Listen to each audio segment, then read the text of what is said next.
the library itself is a central hub of community and learning for all, regardless of class and creed. And the books that are in it are submitted and filled by patron request and are a reflection of the community itself. So it's your individual freedom that allows you to read what you'd like. But I also wanted to thank the City Council for investing in the community, because you're charged with caring for and leading for the City of Palmer and the greater Palmer area, and with the enormous job of looking into the future.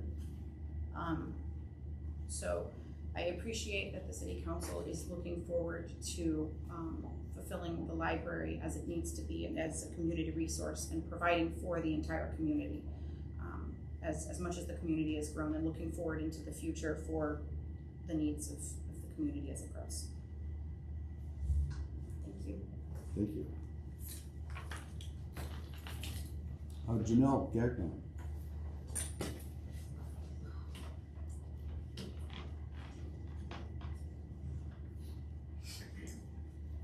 Good evening, Mayor Carrington, Deputy Mayor Anzalati, and Palmer City Councilors. My name is Janelle Gagnon, and thank you for your service to the City of Palmer and for the opportunity to address you all this evening. On Tuesday, July 30th, I had the privilege to volunteer at one of our city's sweetest annual events, the End of Summer Reading Celebration. This took place at the Depot, and over 200 people, mostly parents and children, were there to celebrate reading and their participation in the summer reading program put on by our local library. My volunteer duties at the celebration consisted of making and serving popcorn to reading revelers. I was astounded that I would have to field questions from parents about what protesters were doing outside the Depot holding signs that attacked libraries and librarians with accusations of grooming children and offering porn in their holdings. It was gross, it was profane, and frankly, it was weird. As one mother said to me, I'd never imagined that in attending this event today, I was going to have to explain to my young child what the word porn means. Remember, this was an event that was celebrating reading and young readers. The very children the protesters were purportedly saving were able to read their signs with profane and absurd messages on them, and yet, not knowing what those words mean, turned to their trusted adult, their parents or their guardians, to ask them what the words meant. On top of it all, parents had to navigate around one of the protesters who was handing out pamphlets to event goers and other passersby that included pictures of male genitalia. How are the protesters' messages and actions in this case not a transgression upon the very children they purport to be saving? And shouldn't those parents have been afforded the right to attend that event with their children without being assaulted by said messages and actions? I'm not here to dispute someone's right to protest, nor would any librarian I know. It is the mission of libraries everywhere to uphold the basic democratic rights for all citizens and to help them find the information they need to make knowledgeable choices to better exercise those basic rights. However, we as fellow citizens need to question the motivations of such protestations. Is it really to save children, or is it driven by some perverse drive of their own to use such language around young children, couched in a mission to save them? It's offensive on so many levels. And as someone who has worked my whole adult life on behalf of children and families as a teacher, a librarian, in social services, and in community outreach for Head Start programs, I can tell you that grooming is a real issue and child sex abuse is a real issue here in the Mat-Su Valley, more than most other places in the United States. And I can tell you that the predominant demographic of groomers, abusers, and traffickers is not your local librarians, and that by tolerating the perverse actions and words of these protesters, we are making a mockery of children who have actually been targets of such abuse. Surely we can find a way to both protect everyone's right to protest and also protect our community's children from the kind of perverse messaging and actions experienced by those around the Depot that afternoon of July 30th. Thank you very much for letting me speak. Thank you. Nikki Otten.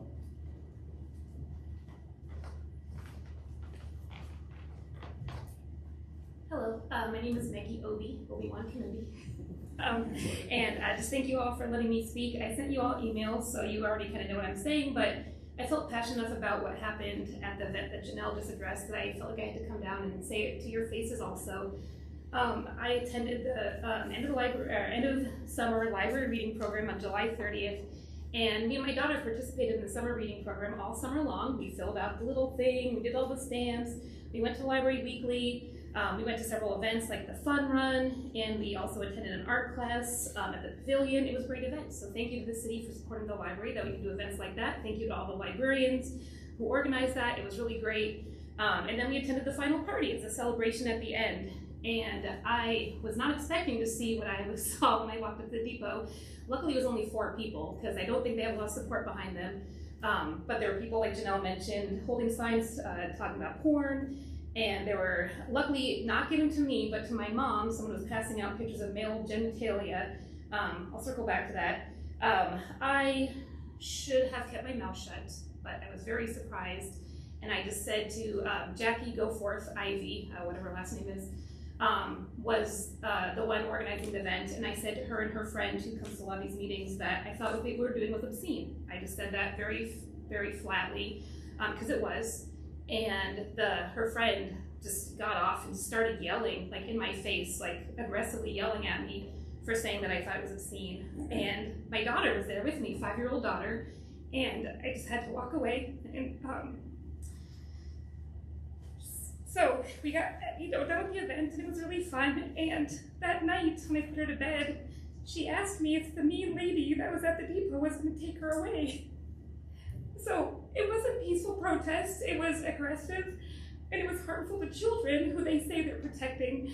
Sorry, I shouldn't have got emotional, but it was just really upsetting that happens at a city event that was supposed to be family-friendly, safe for children, and here these people are being so aggressive when there's a child present. And going back to the flyer, my mom brought it, so if you don't believe it, it's real. She brought it, and she can show you. I would not put that in anyone's face, but the people did. They put it in her face. She didn't ask for this thing. They put it in her face. And the thing upsetting about that is my daughter goes to her house all the time. What if my mom didn't know what this piece of paper was and she put it in a bag? My daughter could be finding this. So this thing that they are trying to protect them from at the library was shoved into our house. And that book that is so obscene to them, it's in an adult book. In the adult section, a child cannot find it unless you as a parent are allowing your child to go to the adult nonfiction sexual education section. And if you are a parent allowing your kid to do that, that is your choice. I don't let my child do that, so she wouldn't have found that, except by these protesters doing their behaving that way. Thank you. Carol, Obi.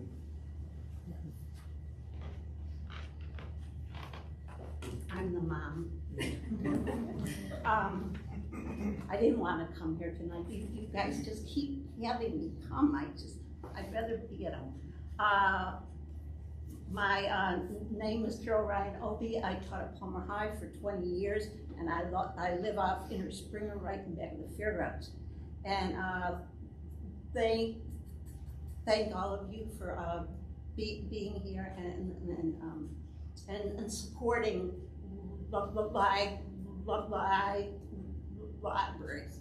I went on July 30th with my grandkids and their parents to the Palmer Summer Reading Program finale. I saw the 4 people outside, and I pulled in, and I went in, and it was crowded. It was packed in there. It was so cool. Everybody was having so much fun.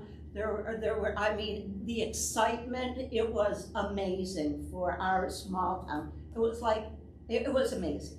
So I was like, okay, what's going on outside? Who are these people? What are they about? I never walked up and talked to one before. So I saw their signs, they had porn and obscene on the signs, and I asked if I could take a picture of them. I don't know why. I just wanted to have something, about them. And they handed me a pamphlet, and I'm not going to show it to you. If you want to see it, you can ask to see it. It's really not appropriate. And they handed me a pamphlet, and I didn't want to open it. And they grabbed it. One of the ladies grabbed it out of my hands and put it right up in my face. I'm sure to shock me. I felt like I was back in, school when some kid was harassing me because I was a speech problem. It was just pure harassment to hold this up and show it to somebody. She lied to me and said it was in the children's section. I have talked to somebody at the library, and it is not. It is in the adult nonfiction section under sex ed. If I would have opened up that book in the library, you know, I could have read the outside, I would have known what it was about, it wouldn't have bothered me. But having somebody flash it right in front of my face. So even when I took this home, I was afraid that my grandson was gonna get it, and I put it down, and I didn't know where it was, and I searched the house and I found it again. I mean, how about if it would have fallen out of somebody's pocket, and some kid would have gone around and just opened it? Or how about if a parent, not thinking, got home, cleaned out their pockets, and kids opened it? You don't show this to children. These, what did I call them in my letter? I didn't send you guys a copy in time, but I'll send you a copy. How about, you know, these book banners, these people who hate the library? There's something really wrong, like really wrong. They have a list of books that they want banned. So I got one at the library the other day, and I went and read this book, but it's a banned book, so you kind of wonder what's in it. And it's an excellent book. It's an excellent book. So to end, I really want you to know, get going on our new library. Whatever needs to be done, please get it all set so we can get a new library and read banned books, because there's some really good, some aren't so good, but okay. Thank you.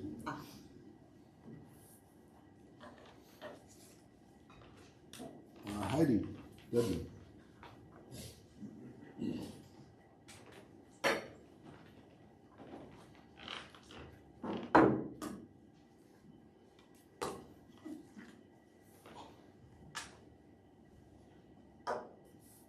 Okay, so I brought the perspective, brought the perception. I don't know if I'm going to talk about that. I'm sorry.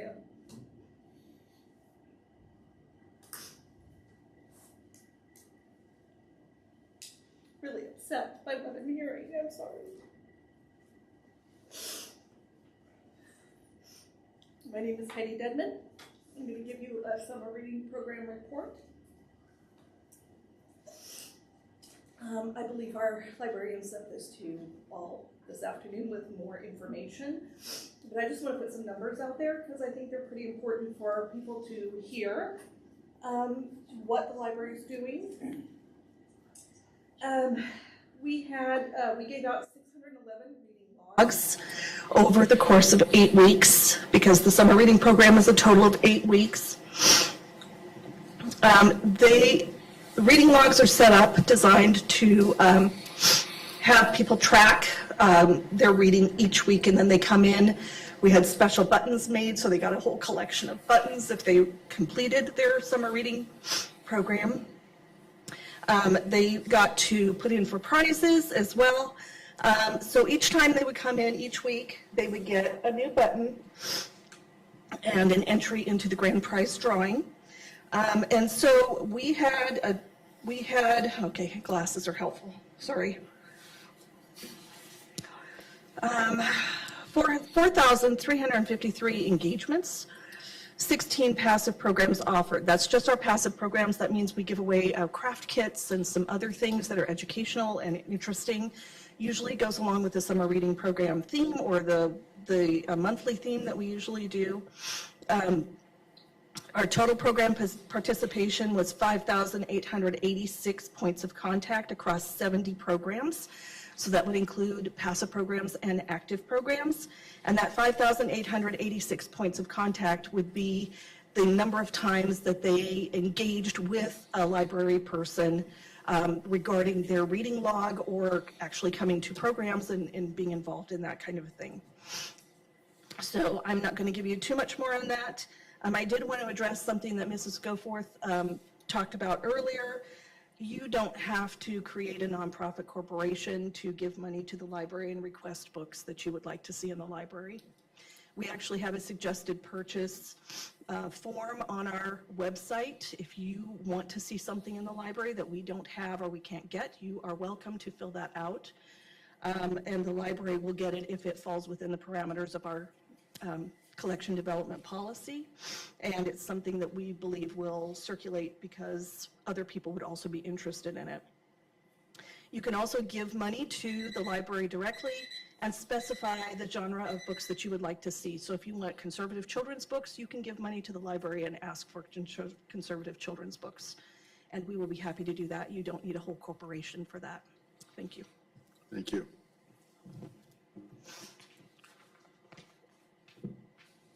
Peter House. Good evening. No? My first time here. Mayor, Deputy Mayor, council members, thank you all for the work that you do. Attorney, manager, city clerk, and the individual in the back as well. All working hard to help us out. So I'm just here real quickly to talk about my support for the library and my view about the value that it brings and how special it is to our community. Turns out I really like books. And as you know, roughly 80% of the voters in Palmer really like books and support the library as well too. But I want to just give you a little bit more of a deeper perspective. For me, I've lived here since about 2007, and one of the areas of pride in our community has been the library itself. Family members would first come out, show them around town, be like, that's our library. It's humble, but it's mighty. And it's really well located as well too. And, as my kids, grew up and, started learning, where did they go? And that's one thing that's really special about the library. It's just a service that's nearly cradle to grave. It has something that appeals to everybody at every age group. In fact, about 9 years ago, I had a traumatic brain injury, and as a result, kind of lost the ability to read. And the library helped, right? I had to read, it was about a year and a half, I had to read about a book a week. And, the contents didn't matter. I just had to learn how to sequence the symbols and get back to reading. And pretty proud of the library and, of course, personal books as well, too. So the library plays a really important role, and I view it as a crown jewel within our community as well, too. It's a rising tide that raises all ships. You think about it. You come in, you check a book or two out. Maybe you're going to pop across the street and grab a sandwich. And hey, while I'm grabbing a sandwich, there's a couple of things I've been meaning to purchase, so I'm going to pop into a store or two and walk out. You get the complete package right there in about an hour, maybe an hour and a half's worth of time. That's an afternoon, an evening, a weekend. And that makes for a very powerful and special experience. It's a shared third space. It invites civic engagement. It invites connection. It invites growth, knowledge, and learning. All of those things that are the foundation of a strong democracy, a strong, thriving community, and an abundant and thriving marketplace. The library is a very special place to all of us, and I just want you to know how I feel about it, share my view. Thank you very much. Thank you. We've made it through our list. Is there anyone else that wanted to do audience participation? Good evening, Mayor, City Council. My name is Frank Bell. I also attended the summer reading program's final party last week. Saw a couple of you there, and it was a wonderful event. It was so much fun for the kids. It was fun for the families. They had little duck ponds with prizes and face painting and coloring books and balloons, and had a couple of police officers there cooking hot dogs. It was really a great time. 270 plus people attended that event. 274 if you count the protesters that were outside, which you've already heard a lot about today. But everybody was there to have a good time, and we did have a good time anyway. But the last thing that anybody wants when going into an event like that is to be accosted by people in the parking lot talking about pornography, pedophilia, and handing out pictures of cartoon penises. My 5-year-old daughter and I were there. Despite that, it was a great time. And that summer reading program is largely funded by the Friends of the Palmer Library. The party itself is largely funded by the Friends of the Palmer Library. That's what this organization is actually doing. And as you can see, 270 of us were there to attend that event because we as a community know that these people are not evil. They are not Satanists. They are not pedophiles. They are not groomers. And they certainly are not shadow communists hell-bent on indoctrinating our children through books in the library. And it is disappointing that there's a small group of people that would spend so much time trying to cripple that organization and trying to hurt our librarians when all they're doing, we know as a community, is supporting a vital resource. I really love to think about what it would look like if those people put as much time, effort, and resources into doing something good, rather than something that everybody knows is not good for anybody. Anyway, just wanted to speak to that. And though they have tried to cripple the Friends of the Palmer Library, and they've tried to have librarians removed, they have failed to do that. And they may succeed in getting some of the books they want removed, and that's fine. I don't have anything against people trying to get content removed from the library that they want to see removed, as long as it's done through the proper channels and we adhere to the guidelines in place. But when it comes to attacking the Friends and attacking librarians, they have failed to do that. And they will continue to fail to do that because we as a community know what those organizations are actually doing. We experienced it last week, and it was a great time for everybody. It's just unfortunate that we had to get past a few loud people accosting us on the way in. Thank you. Thank you. Is there anyone else for audience participation? Mike, the bookend.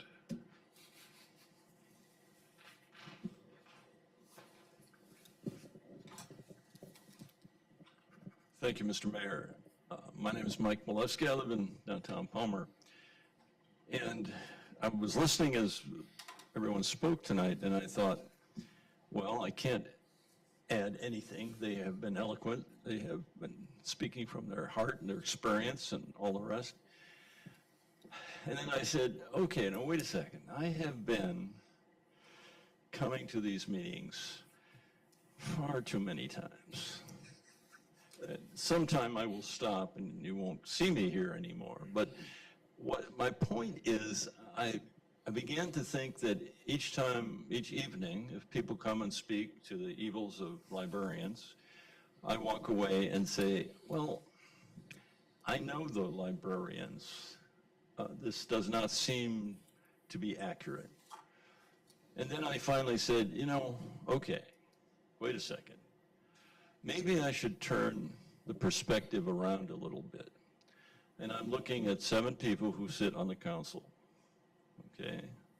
And I began to think, well, when will you be moved to either action or a solution? Because really what I understand is being asked, and not only by those people who are contending that there are evils in the library, but all of the people who have spoken in favor of the library, they really are asking for you all collectively to take action.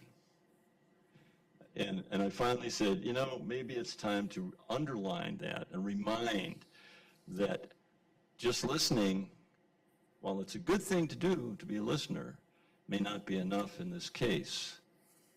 And so I'm encouraging you, because I've watched you take action on a whole bunch of very difficult topics in the past, and I believe that can be done. And I don't have a particular action that I'm telling you to take, because I don't sit where you sit, and you have far more perspective of what could be done. But it's time. I think it's time. And it really rests with you. Thank you. Thank you. All right, we will close audience participation. Next is public hearings.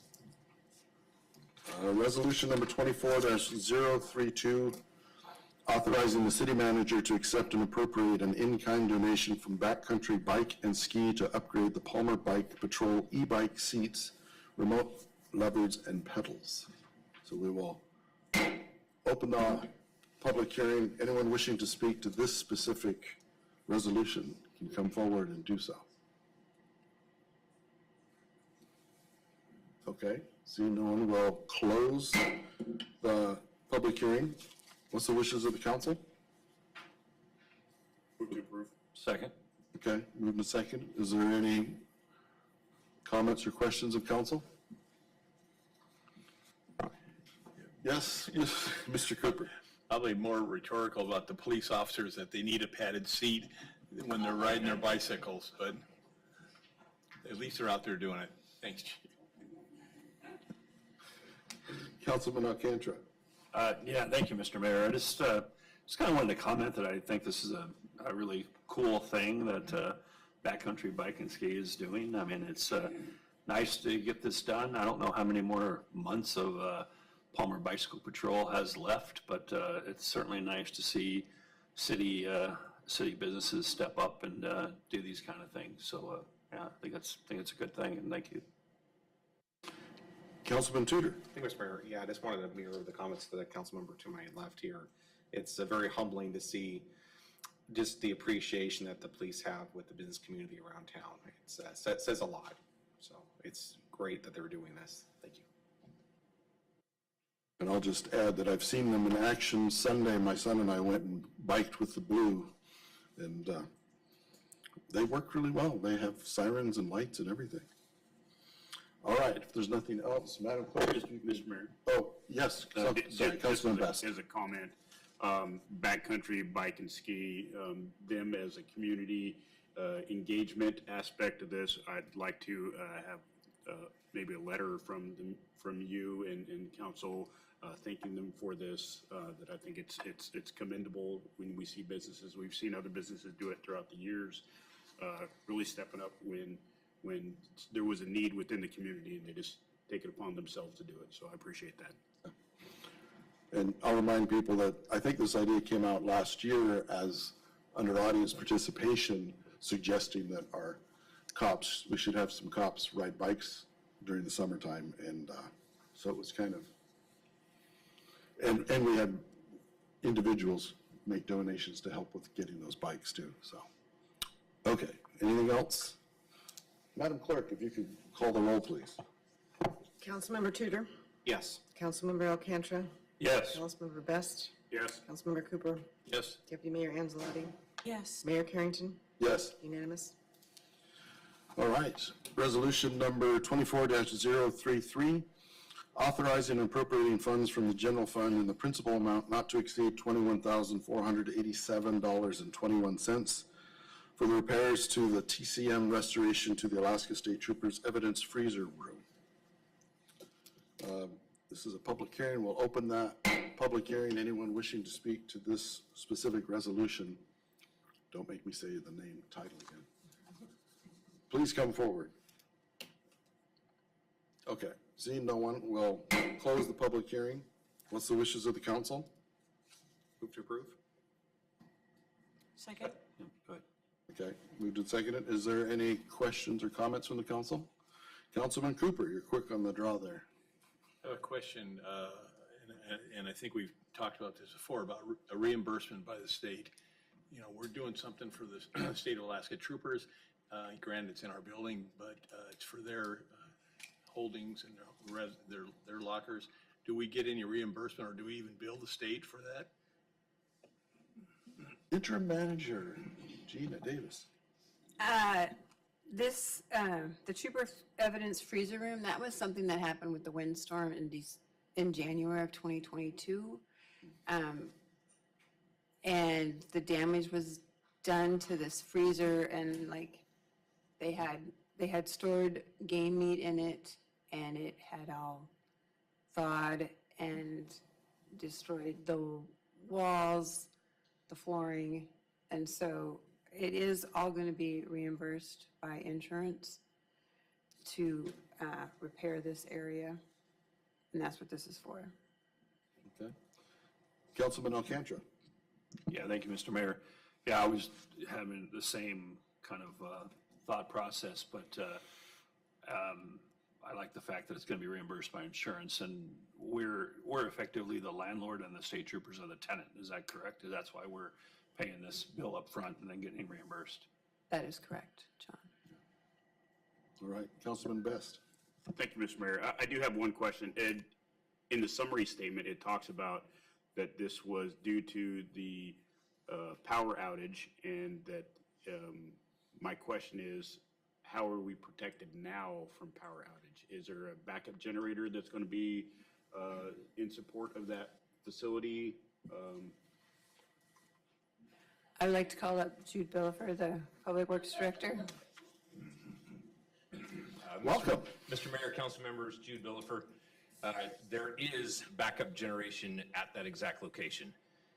The issue during that windstorm was the continuous power surges. So the generator would kick on, kick off, kick on, kick off repeatedly over the course of those days, and it fried the control panel, the circuit panels that allowed the transfer of that generation, that generated power to the facility. And so inside, just so folks are aware, inside the Palmer PD AST building, it's one building, there are actually 3 independent generators. The problem is they are not redundant. So if the circuit panel of one goes out, like in this case on the AST side, we had no ability to divert the power from either dispatch's generator or from Palmer PD side generator to that facility. We are in the process of working with FEMA. As a matter of fact, we had a meeting this morning with FEMA representatives to try to consolidate and do a mitigation type project to put one large generator at the public safety building and then have it all wired so that one generator would control that entire building. Not 100% sure I will be successful at that, but that was what our meeting was today. And as you all know, it takes a significant amount of time dealing with the federal agencies for money for projects. So yes, there is a backup generator. It did work, but it went on and off enough that the control panel, that's what failed. Okay. Follow up, sir? No, I'm happy to hear that there is a solution in being searched for. Hopefully it comes before we need it. We've also, another piece that we are working on, we have engaged MEA. There are no line conditioners on any public building in the city of Palmer. And the 2022 storm it illustrated the need for these perfectly. So what that is that handles on the line itself these surges. So initially everybody thought we were going to be okay because we had UPS boxes and things like that to protect our computers and protect our circuit boards. They failed across the city, and I won't bore you with all the details. And it's because the surges were so great through the power lines that our UPS boxes failed. And you just heard me talk about control panels because the generators couldn't keep on.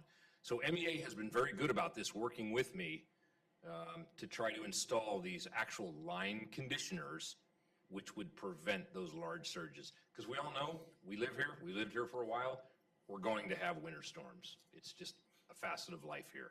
On that vein, I will also share with you that MEA is doing a great job for us with Public Works responsiveness.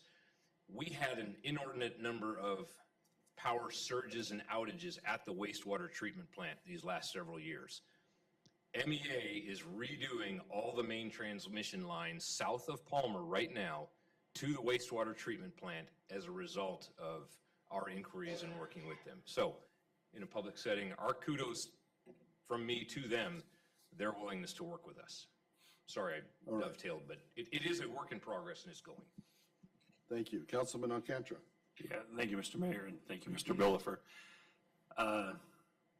In a previous life, when I was younger than the guy to my right, as chief of staff for FEMA, I can tell you that these things are frustrating. For the FEMA's a recovery operation. It's not really a response operation. It's a recovery piece. When things happen in January 2022, and they don't get fixed until April 2024 because people are battling insurance or hazard mitigation or different things, I know it's frustrating for the people that have to deal with it as it is for the public. When they look at something like I do now that I've been out of it for 25 years, look at it and go, why does this take why does this take 2 years for this to, 2 years plus for this to get fixed? But I appreciate it being fixed, and I appreciate the fact that insurance is going to reimburse us. So thank you for the explanations. Councilman Tudor. Mr. Mayor, I'm probably going to mess this up here, but I was talking to an electrician a while ago. They're doing a presentation with a group I'm at about how they have the ability to have those circuit breakers in the circuit breaker panel that protect against brownouts and also surges. But is there a possibility to get those, is something like that installed where we don't have to worry about, I mean, I really appreciate what MEA is doing, but just in case, you know, so we have something inside the building that would trip and help protect the electronic equipment? There are those components out there. Unfortunately, we do not have them right now. And just to give you an example, uniformity is a good thing. So for the wastewater treatment plant, I'll just share with you, we have numerous lift stations. All of those control panels, we want to be the same. Okay, they're easier to diagnose, they're easier to fix and replace. Those circuit panels are upwards of $30,000 a panel. And they do not have that item in there. It would be very expensive to replace all of them to update to that. So that's why we're searching for other alternate means. All right. Are we ready to vote then? Madam Clerk, if you could call the roll, please. Councilmember Tudor, Yes. Councilmember Best, Yes. Councilmember Alcantara, Yes. Councilmember Cooper, Yes. Deputy Mayor Angelotti, Yes. Mayor Carrington, Yes. unanimous. All right, now action memoranda. Action memorandum number 24-042, directing the city manager to authorize Northern Plumbing and Heating LLC to renovate the collapsed drain lines at the Palmer Police Department in the amount not to exceed $34,500. What's the wishes of the council? Move to approve. Second? Okay, moved and seconded. Is there any, we want any kind of staff report or have questions for staff? Councilman Cooper. Either or, but the question I have is, this really isn't a new expenditure. It's actually, we're asking to take $34,500 from the $50,000 that we had in the paint project, correct? That is correct. All right, so there's really no, when it talks about legislating increased expenditure in the amount of, there's really not an additional expenditure, it's just a transfer of funds. Correct. Thank you. Okay. Are we ready to vote then? Okay, Madam Clerk, if you could call the roll, please. Mayor Carrington, Yes. Deputy Mayor Angelotti, Yes. Councilmember Best, Yes. Councilmember Cooper, Yes. Councilmember Alcantara, Yes. Councilmember Tudor, Yes. unanimous.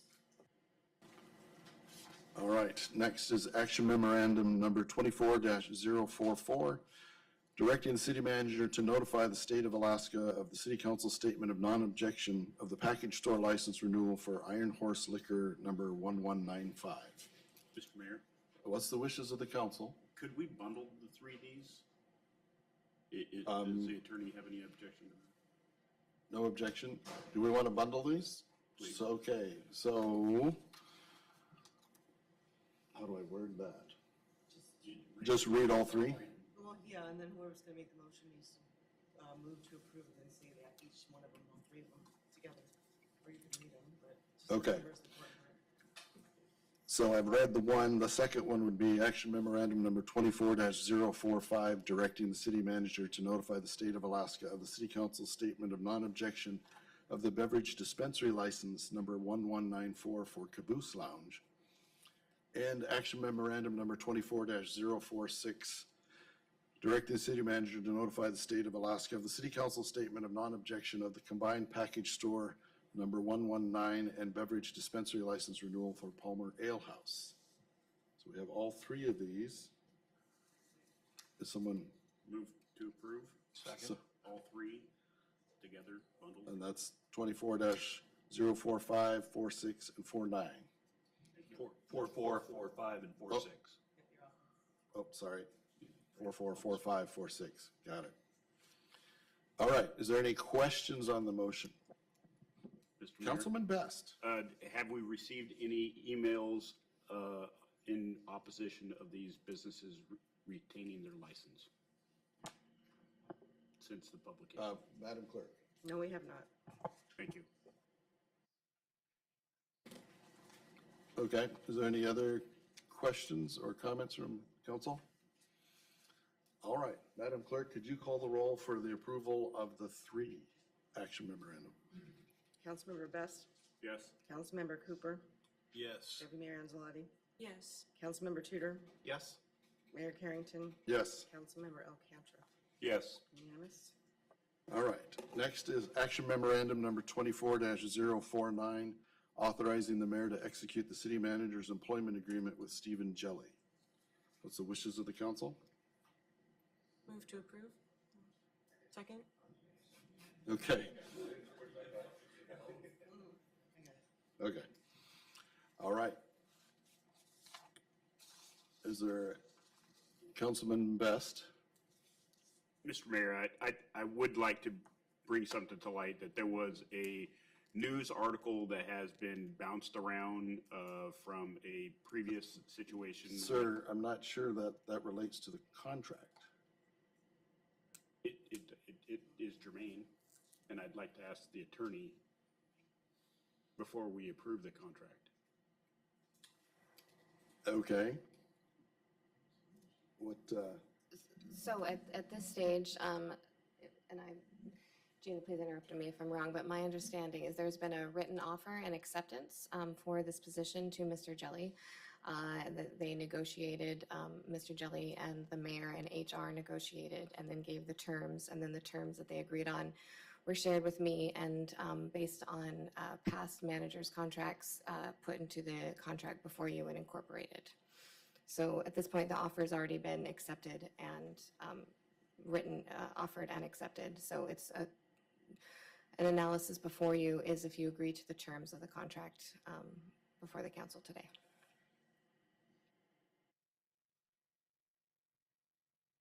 Councilman Alcantara. Yeah, thank you, Mr. Mayor. Johnny, the corrector here. I just wanted to point out, maybe I'm missing something on page 44, so the first page of the agreement. Under letter C, I see a parens 1, a parens 2, and a parens 4, no parens 3 that I can find, and I just want to make sure I'm not missing anything, and that's either misnumbered or I'm supposed to skip to skip 3 altogether. Under it is the desire of the city council. Under C? Yeah, under C, page 44, the beginning of the agreement. I believe, There is nothing, that is a typo and that will be amended. so that the 4 should become a 3 in the final drawing. That is Right. correct. Thank you. Okay.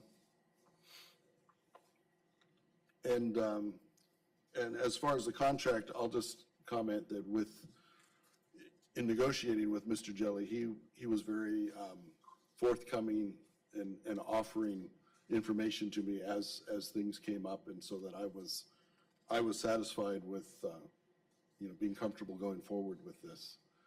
I know there's been a lot of different things out in Facebook land, but I've also grown horns, so. Councilman Alcantara.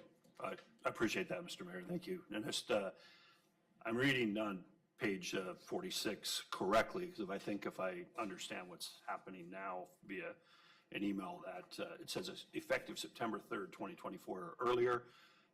Am I to understand that City Manager Jelly will begin on August 19th? I believe that is our understanding. Yes, that was Thank part you. of what That is correct. Thank you. what I negotiated, but I guess we didn't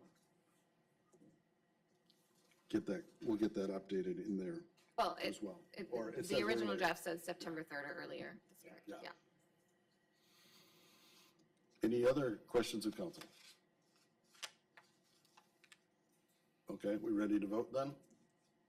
Okay, Madam Clerk, if you could call the roll, please. Councilmember Tudor, Yes. Councilmember Alcantara, Yes. Councilmember Best, Yes. Councilmember Cooper, Yes. Deputy Mayor Angelati, Yes. Mayor Carrington. Yes. Okay, unanimous. And then being this is a special meeting, we didn't have all sorts of other normal things, so I guess we are adjourned. 6:52. Wow, yes, yes. Oh, yeah. We're going to Kodiak.